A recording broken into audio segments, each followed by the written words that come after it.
The Ara Pacis Augustae is an altar in Rome dedicated to Pax, the Roman goddess of peace. The monument was commissioned by the Roman Senate on July 4, 13 BC to honor the return of Augustus to Rome after 3 years in Hispania and Gaul, and consecrated on January 30, 09 BC. Originally located on the northern outskirts of Rome, a Roman mile from the boundary of the pomerium on the west side of the Via Flaminia, it stood in the northeastern corner of the Campus Martius, the former floodplain of the Tiber River, and gradually became buried under 4 meters of silt deposits. It was reassembled in its current location in 1938. Significance: the altar reflects the Augustan vision of Roman civil religion. The lower register of its frieze depicts vegetal work meant to communicate the abundance and prosperity of the Roman peace, while the monument as a whole serves a civic ritual function whilst simultaneously operating as propaganda for Augustus and his regime, easing notions of autocracy and dynastic succession that might otherwise be unpalatable to traditional Roman culture. Structure: the monument consists of a traditional open-air altar at its center surrounded by precinct walls which are pierced on the eastern and western ends by openings and elaborately and finely sculpted entirely in lunar marble. The altar, within the enclosing precinct walls. The altar itself was carved with images illustrating the lex aria, the law governing the ritual performed at the altar. The sacrificial procession depicts animals being led to sacrifice by figures carved in a republican style similar to the so-called altar of Domitius Ahenobarbus, in sharp contrast with the style on the exterior of the precinct walls. What remains of the altar is otherwise fragmentary, but it appears to have been largely functional with less emphasis on art and decoration. The interior of the precinct walls are carved with bucrania, ox skulls, from which carved garlands hang. The garlands bear fruits from various types of plants, all displayed on a single garland as allegorical representations of plenty and abundance. The bucrania in turn evoke the idea of sacrificial piety, appropriate motifs for the interior of the altar precinct. The lower register of the interior walls imitate the appearance of traditionally wooden altar precincts, which were meant to bring to mind other such altars in Rome and the tradition of constructing altars at the boundary of the city's pomerium. Exterior wall decoration: the exterior walls of the Ara Pacis are divided between allegorical and pseudo-historical relief panels on the upper register, while the lower register is compared of scenes of nature, harmonic, intertwined vines that contain wildlife and connote nature under control. The upper register of the northern and southern walls depict scenes of the emperor, his family, and members of the regime in the act of processing to or performing a sacrifice. Various togate figures are shown with the heads covered, signifying the role as both priests and sacrificiants. Other figures wear laurel crowns, traditional Roman symbols of victory. Members of individual priestly colleges are depicted in traditional garb appropriate to their office, while lictors can be identified by their iconographic fasces. Women and children are also included among the procession. The depiction of children in Roman sculpture would have been novel at the time of the altar's construction, evoking themes of moral and familial piety, as well as easing concerns over dynastic intentions while simultaneously introducing potential heirs to the public eye. The western and eastern walls have both pierced by entryways to the altar, although the interior would only have been accessed by a stairway on the western side. The entryways were flanked by panels depicting allegorical or mythological scenes evocative of peace, piety and tradition. On the eastern wall, panels depicted the seated figures of Roma and Pax, while the western side depicts the discovery of the twins and she-wolf and the sacrifice of a figure traditionally identified as Aeneas, but increasingly believed to be Rome's second king, Numa Pompilius. The identity of these various figures has been a point of some controversy over the years, relying heavily on interpretation of fragmentary remains. Discussed below. The sculpture of the Ara Pacis is primarily symbolic rather than decorative, and its iconography has several levels of significance. Studies of the Ara Pacis and similar public Roman monuments traditionally address the potent political symbolism of their decorative programs, and their emphasis and promulgation of dynastic and other imperial policies. They are usually studied as a form of imperial propaganda. The Ara Pacis is seen to embody without conscious effort the deep-rooted ideological connections among cosmic sovereignty, military force, and fertility that were first outlined by Georges Dumézil, connections which are attested in early Roman culture and more broadly in the substructure of Indo-European culture at large. Peter Holiday suggested that the altar's imagery of the Golden Age, usually discussed as mere poetic illusion, appealed to a significant component of the Roman populace.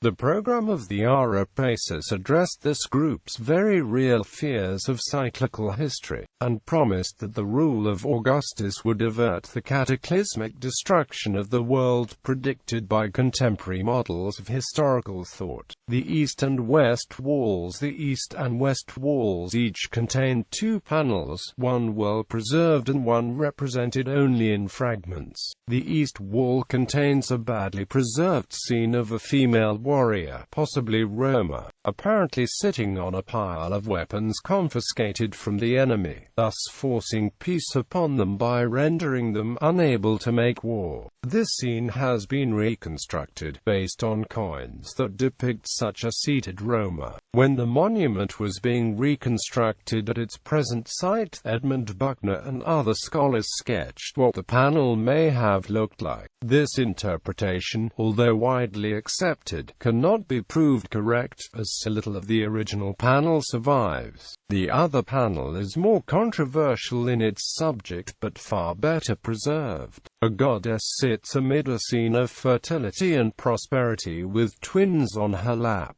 Scholars have variously suggested that the goddess is Italia, Tellus, Venus, and Peace, although other views also circulate. Due to the widespread depiction around the sculpture of scenes of peace, and because the altar is named for peace, the favored conclusion is that the goddess is Pax.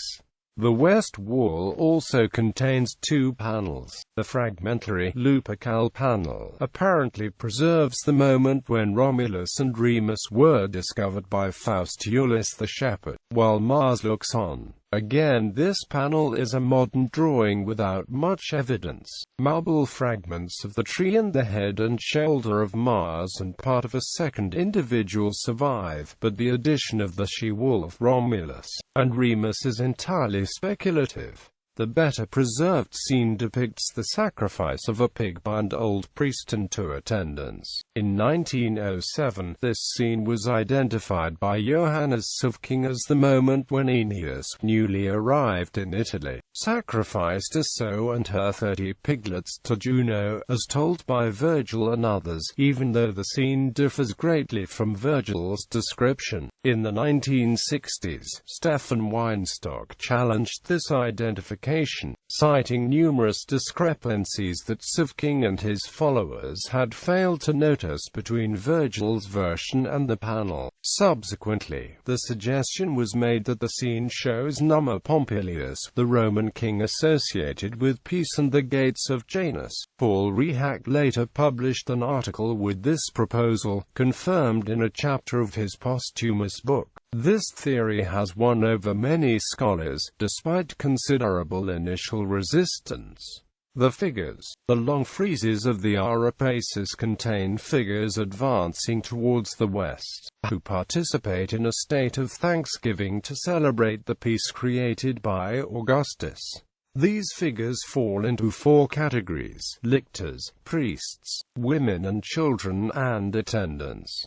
In addition, there are 2 or 3 non-Roman children, who may be guests in Rome. Their identification by the non-Roman costume and the participation in the ceremony advertises to all that Rome is the center of the world, and that other nations send the young to Rome to learn Roman ways, so great is Rome's reputation. The ceremony took place in the summer of 13 BC, but not necessarily on the 4th of July, when the Senate voted to build the Ara Pacis North Wall. The North Wall has about 46 extant or partially extant figures. The first 2 foreground figures are lictors, carrying fasces. The next set of figures consists of priests from the College of the Septemviri Apollones, so identified by an incense box they carry with special symbols. One member of this college is missing in a gap. After them follows the Collegium of the Quindecim Viri Sacris Faciendis, also identified by the incense box carried by a public slave among them. Although the name suggests this college has exactly 15 members, the size of the college has grown to 23, including Augustus and Agrippa, who appear on the south frieze. The other 21 members are present here.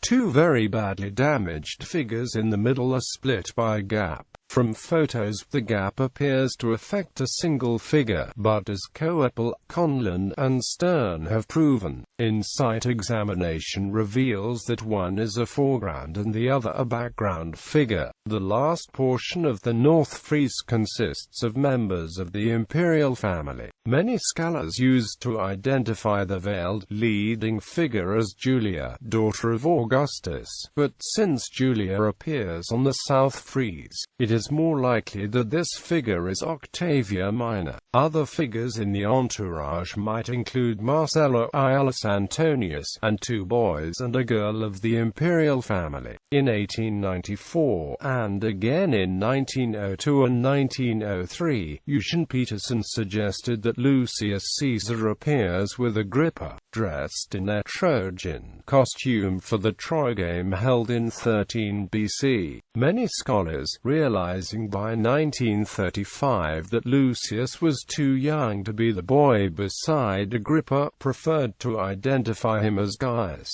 They named the smallest child on the North Frieze Lucius, even though he is a mere toddler. Some scholars assumed this boy also was a participant in the Troy Games, although he is certainly too young. If this toddler were Lucius, he would be too young and in the wrong costume for the Troy Games. The best guess is that he is a Germanic tribal prince, but he is certainly not addressed as a Trojan. As Charles Bryan Rose has noted, the variable value of the Eastern costume and the uneasy interaction of Trojan and Parthian iconography can make it difficult to determine whether one is viewing the founders of the Romans of the fiercest opponents. The youth wearing Hellenistic Greek clothing suited to a Hellenistic prince has been identified as Gaius in the guise of a Camillus, an adolescent attendant at the Flamen Dialis. The Gaius identification is best supported by his size, however an additional boy in Roman dress who has a bulla is also the right size, and therefore a better guess.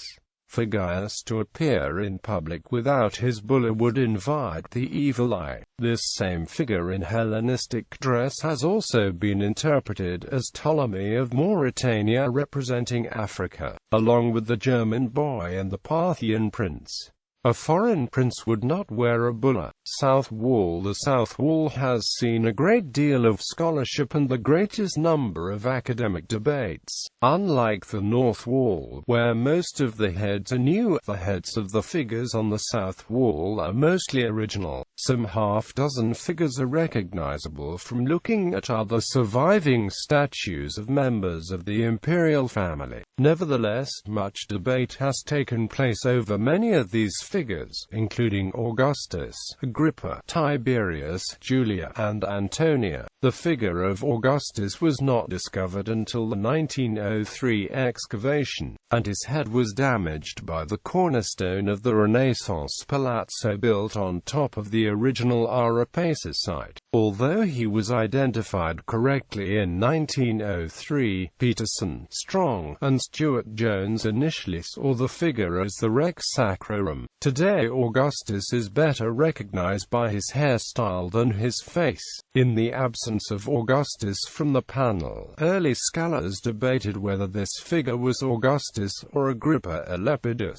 In 1907, Sivking proposed that this figure was Lepidus, the Pontifex Maximus at the time. Sivking later reversed his position with a series of peculiar suggestions. In 1926, Loewy compared the Louvre Agrippa of the Agrippa in Copenhagen to the Ara Pacis in order to demonstrate iconographical similarity. Aside from a very small minority of scholars, the rest of the Academy concluded that this figure is Agrippa. Ryberg's 1949 article gave further weight to that conclusion. Many scholars continue to see the Julia figure as Livia, having reasoned that Livia has to be on the Ara Pacis. Indeed, Livia does appear somewhere, but by 13 BC Julia had politically eclipsed Livia, as has been understood and explained by many scholars. The identification dates back to Milani in 1891. Furthermore, Livia has no bond to Agrippa, whereas Julia was his wife and expected to be the unofficial empress of Rome for decades, during and beyond Augustus's lifetime. Julia also better personified Augustus's new pronatalism program, having already given birth to 4 surviving children. Nevertheless, a majority of scholars in 2000 preferred to see this figure as Livia. The Tiberius figure was identified as such by Milani, an identification that was rarely questioned until the 1940s. Moretti, in making the glass museum for the Ara Pacis at Mussolini's command, guessed that the 2 consuls of 13 flank Augustus, so he saw this figure as M. Valerius Messala. V.H. von Poulsen and Toynbee proposed Dialis Antonius, but as has been well established, Augustus is flanked by priests, and this figure is Tiberius. Boschung and Bonanno have both matched the face to early period Tiberius statuary. In relation to Antonia, Drusus, and Germanicus H. Dutschke proposed in 1880 the correct identity for Antonia and Drusus, but incorrectly saw the toddler as Claudius.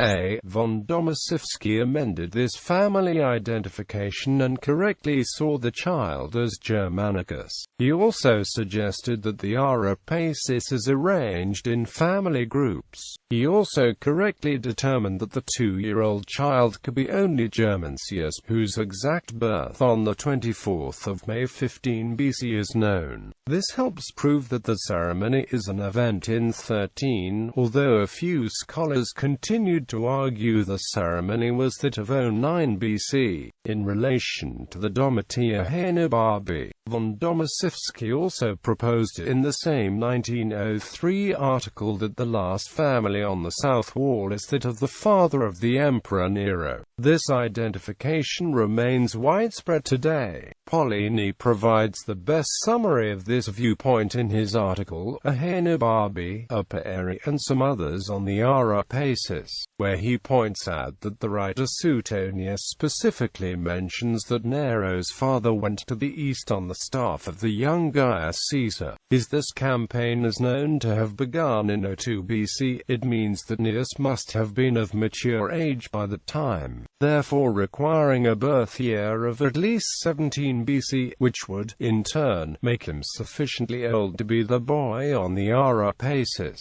Pollini also reasons that the delay in Neus's career resulted from his documented unpleasant character and points out that the careers of other members of the family with undesirable traits also suffered similar delays. Notably, Augustus's youngest grandson son, Agrippa Posthumus, who had no career, and Germanicus's brother, the later emperor, Claudius, whose career started late. However, there are some dissenters from this theory. Stern claims that these figures cannot possibly be the Domitia Aenibarbi, on the basis of the belief that Gnaeus Domitius Aenobarbus, whom von Domaszewski saw as the boy of the family, was born after the monument's completion. Syme had also argued that Gnaeus was born after the monument's completion, but accepted the identification of the Aenobarbus family, preferring to identify the boy as an otherwise unknown elder brother and the girl figure as an otherwise unknown elder sister of Gnaeus, both of whom died young. Syme also proved somewhat unintentionally,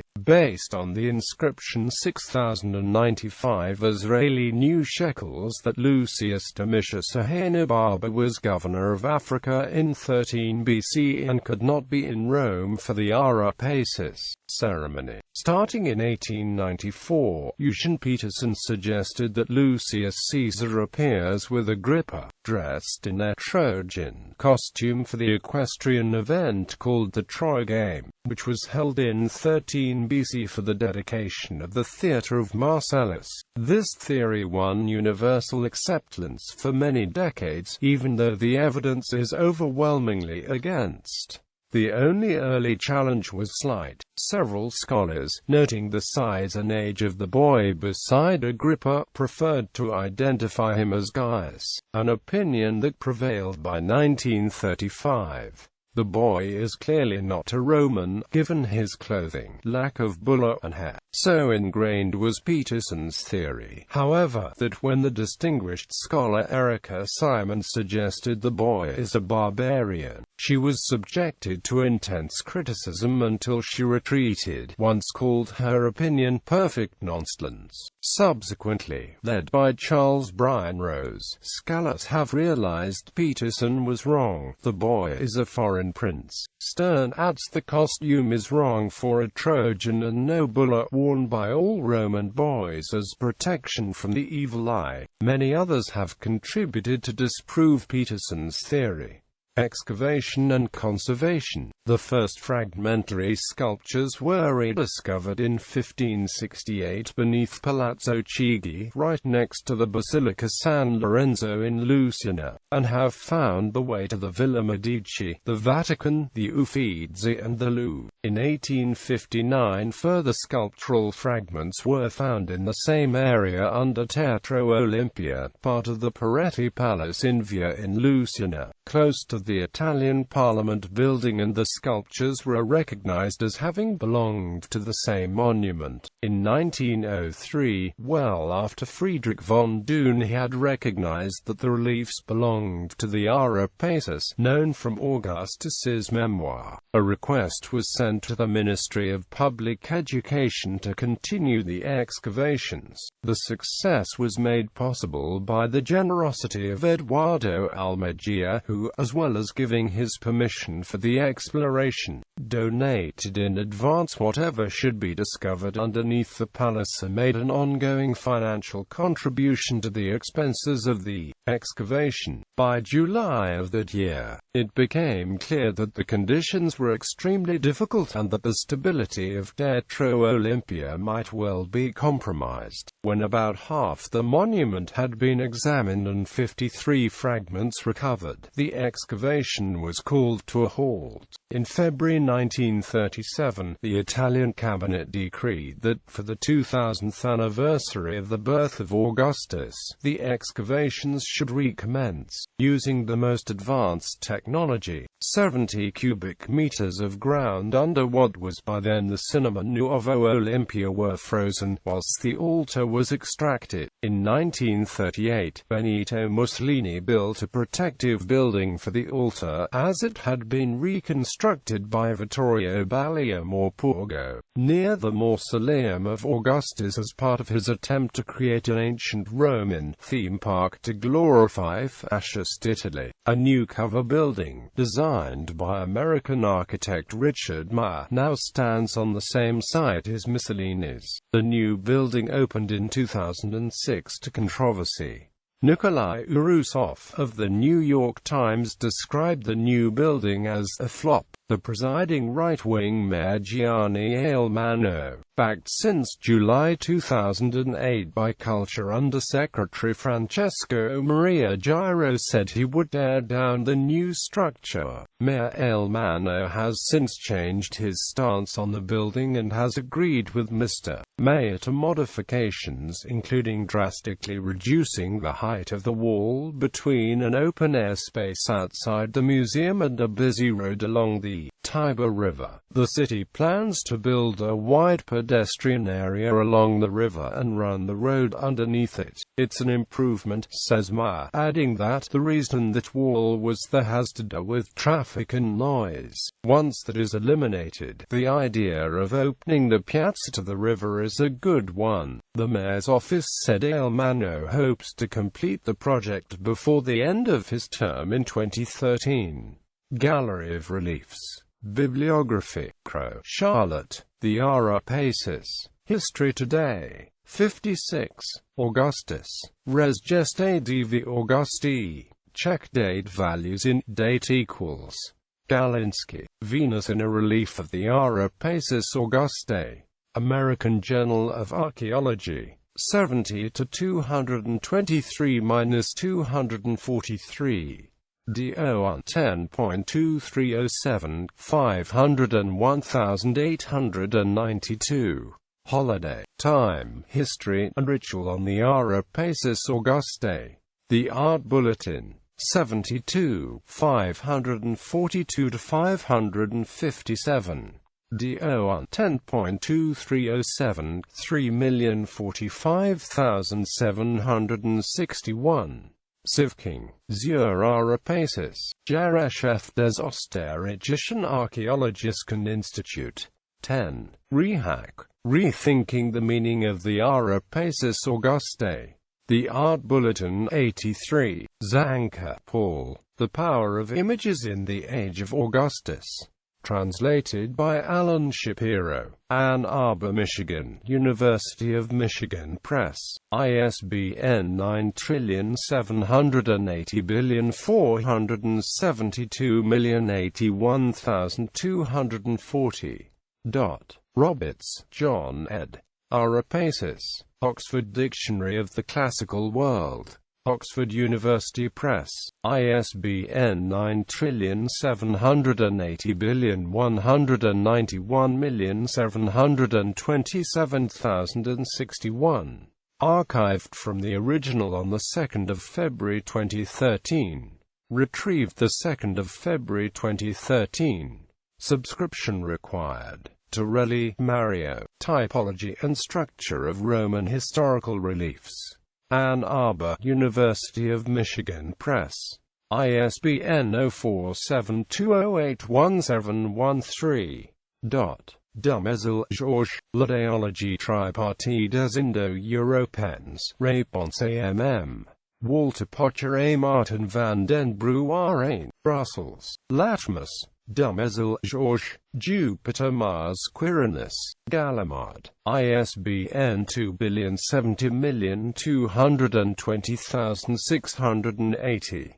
Freibergs, Indo-European Tripartition in the Ara Pacis Augustae, An Excursus in Ideological Archaeology. Newman, 33, 3-32. DO 10.11631568527866X00075.